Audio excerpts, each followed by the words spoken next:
Tak vás pěkně vítám u nás v knihovně, pane poručíku. Ale co pak, venku sprchlo? No, trochu, vidíte. No, hop, prosím. Tak, prosím, račte. Náš pan ředitel tady zavádí zcela nový systém, víte? Kterým se ušetří spousta místa. Abyste rozuměl, u nás dřív bývaly knihy zařazovány do regálů podle oborů, že ano? Teď bez ohledu na jejich velikost. Jako příkladu tady, podívejte se, to je právě ještě starý regál, ano? Tady máme biologie. Ale vidíte sám, jak je to neekonomický, že ano? Tady velká, malá, velká, tady úplně mrňavá. Všimněte si toho nevyužitého prostoru.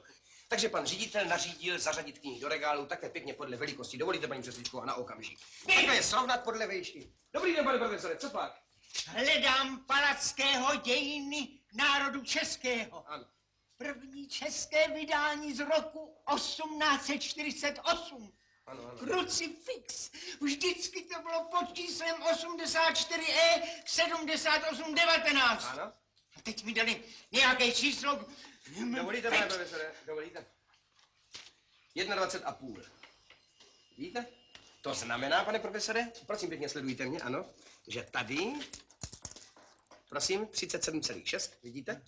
36,5, přesně, prosím pěkně, podívejte se, souhlasí to všechno. To tedy znamená, že v tomhletom regálu to, pane profesore, není. To bude spíš na opačném konci, víte? No jistě.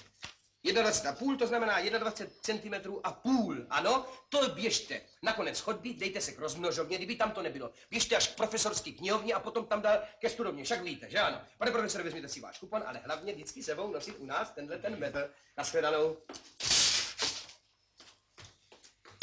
No, to se nedá nic dělat. Intelektuálové, ty nebudou u nás nikdy s ničím spokojení, víte? My jsme konečně na to zařízení, podívejte se, pane Varučíku. Přitom, jak je to krásný, jak je to srovnaný, nikde žádná škvíra, sem by se prosím pěkně nevešel, ani knihomol. Co tomu říkáte? Račte, pane poručíku.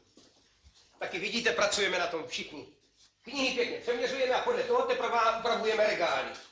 No, ono to teď krapet díl trvá, než najdete tu kterou knihu, že? Ale za to budeme mít v budoucnu všechno pěkně srovnaný.